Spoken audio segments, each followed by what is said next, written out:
Welcome back to this week's episode with Rider Realities Podcast. I'm here again with Justin Troyer, and today we are going to be going down the whole lending process and how it looks with Justin. So let's start with your first-time home buyer, and you're like, I think I want to buy a house. What should you do? So the first step that I always advise clients, obviously you're dealing with a realtor. You guys kind of have an idea, maybe a price point you want to look at.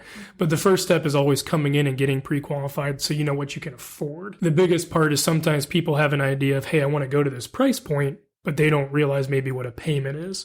So that's kind of where we always advise, come in, get an idea of what you can do. We give you a pre-qualification letter, and then you use that to start looking at your houses. So should you get that pre-qualification the day you decide that you want to jump on this house, or should you get it maybe a couple of days before you go view the house? We always suggest if you're really starting to actively look with the goal of putting offers in, get pre-qualified first, because depending on how you're paid, if you're self-employed, if you're W-2 paid, it could take a couple of days to get that letter.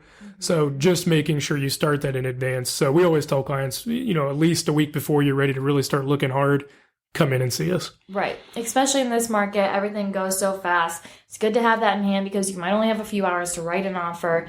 And that avoids what we're going to be talking about too, is things we wish buyers knew. We're going to hit that with Justin throughout this episode. And I'm going to say that number one thing that you wish buyers knew is to get pre-qualified so they don't have to call you on Saturday night while you're out and about. And then you have to rush and get this pre-qualification because you do have a life too. So it does help if we hit you on your business hours. Well, I appreciate that. But the best part about Justin is he does go above and beyond. If we don't hit him on his business hours, he can help us in a pinch. So, thank you. Okay. So next step would be we find the dream house. We're going to write an offer. What does that look like after the offer is written and accepted and all that good stuff? So you're a client, you just signed a purchase agreement. It's vital that you get that purchase agreement to us right away. Because the thing with purchase agreements, on a lot of them, there's certain days that they have to officially apply for the loan. Plus, we got to start the loan to get the appraisal and the title work ordered. If you sit on your contract a couple days, let's say it's a 30-day contract, and you don't come in for 4 or 5 days, now we're only at day 26, and we still need to order an appraisal and title. So we always describe the lending process as it's very, cumbersome in the beginning and very cumbersome at the end, because you got to get that purchase agreement signed, get in, sign the disclosures to get officially started. That allows us to order the appraisal and the title work. Then it's a little bit of breathing room while we wait on those items. That's why you're doing your home inspections. Any inspection you're wanting to do is kind of during that middle time. And then when all that's back, then at the end, you're getting your insurance and everything ready to go for closing. Yes.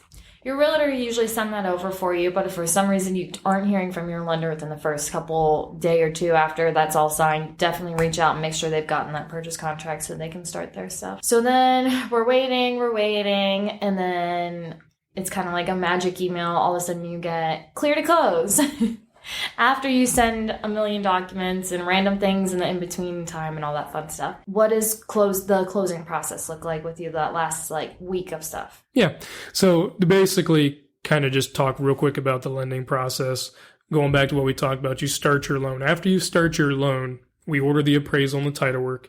In about 2 weeks, you get what they call the commitment letter. So you made reference to sending us stuff. Yeah. When you get that commitment letter, that's going to say, hey, Mr. and Mrs. Customer, you're approved for what you applied for, subject to these conditions. And that will say the appraisal or the title work or anything we need. Once all that comes back and it's cleared, that's when we send that, clear to close that you were talking about. Once we have the clear to close, essentially it's 3 things. Title company is going to call you and schedule a closing date. Once we know that closing date, we need to start your homeowner's insurance effective for that closing date, because that's when you're officially taking ownership. So from the time you sign your contract to closing, you need to work on getting your homeowner's insurance quotes ready. That way that doesn't delay anything. Once the date's scheduled, you get your insurance started 3 business days before closing. You'll sign a document called a closing disclosure that reviews all your final numbers so you know exactly what you'll see going into closing. So I'm going to pin item number 2 of things that I wish buyers knew as being, make sure you get that homeowner insurance taken care of ahead of time, because that's happened where people forgot to take care of that, and then that actually delays the closing because you're waiting on an insurance company. Because what some people don't realize is some companies actually want to go out and take pictures. So they'll want to take pictures of the electrical box or maybe some pictures of the house. So I always advise clients when they leave my office after they sign disclosures, start now. Yeah. Get your insurance quote. So what if you have it 3 weeks in advance? It's good to have it in plenty of time. Well, I agree with that. So I think we hit the whole little process. Let's touch on maybe 3 years later, interest rates drop and you call somebody like you called me and say, hey, Kate, I think I can lower your payment with these lower interest rates. Do you want to refinance? And I was like, yeah, sure, I'm on board.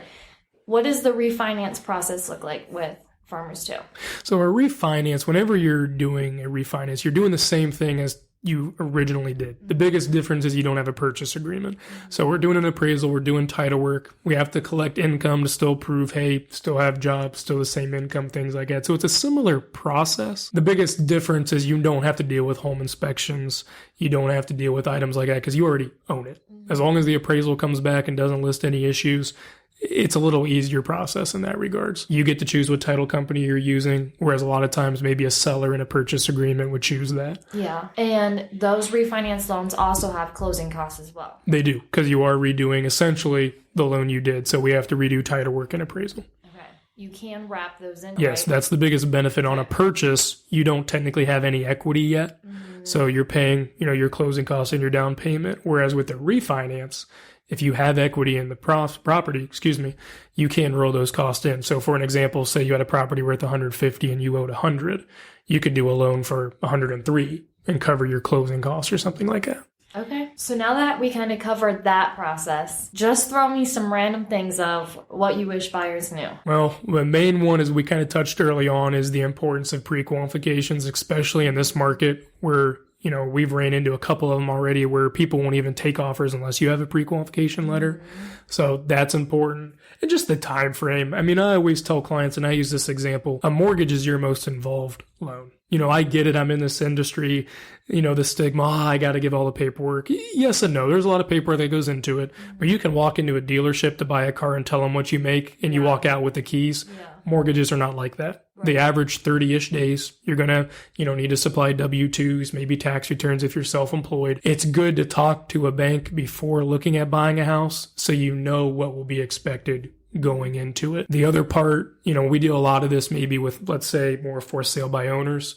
The key to getting that purchase agreement to us right away. Oh, yeah. Because on some of those contracts, people read, hey, I have to have a commitment letter by 30 days. And so what they think, hey, I'll just go into the bank 2 days before and get that commitment letter. Right. Well, unfortunately, that takes a week or two. And to even do that commitment letter, we have to order the appraisal. We have to order the title work. And if you wait that long, there's no way you're going to hit your contract date. I think that sometimes the for sale by owners, too, it's kind of like a verbal agreement. And then they actually have to go sign an attorney. And that kind of delays some stuff and actually getting that paperwork. Yeah. I would just say the biggest thing going back, like we talked about, is that 30-ish day window. Everybody always thinks I'm dealing with a realtor and a bank. Well, yes, but you're also dealing with a title company. You're dealing with an appraiser. You're dealing with a home inspection. If you're ordering one of those, there's a lot of moving pieces and parts. Yeah. And that's why the timeline is very important. Correct. Is there any other random fun facts that you'd like to shoot at us? Random fun facts? I mean, just, do your homework. And that's why I enjoy what I do, is there's a lot of loan options out there in regards to conventional loans and in-house loans. And that's where going back to meeting with them up front gives you the ability to look at all your options and dictate what is best for you. That's the part I love about my job, is there's not one set program for each client. And that's why we get the ability to do a wide array and make sure we know, hey, this is, something that would probably suit you best. Yeah. We hit it on the other episode, but I just want to follow up and elaborate more too. Farmers offers as low as 3% down, correct? So our conventional loans are through Freddie Mac, and they have a couple programs that allow as little as 3%. Okay. As long as credit score and everything allows. And then they can go 5, 10, 15, 20, right? In regards to down payment? Yeah. Yes. Okay. Yeah. People can put down whatever down payment they want as low as 3% on conventional loans. Okay. You can avoid PMI if you can put 20% down. So the more you put down, the better. If you have more than 3, and let's say you could put 10% down, great. Put 10% because you're going to have a cheaper mortgage payment, and you're going to have cheaper PMI on there as well. Okay. I think that you gave us tons of good knowledge and information today. And again, we appreciate you coming out here. I'm going to sign off and... Well, thanks for having me. You're welcome. Thank you. Thank you for listening, and we'll hear from you next episode. We'd like you to like, subscribe, and share, and thanks for listening.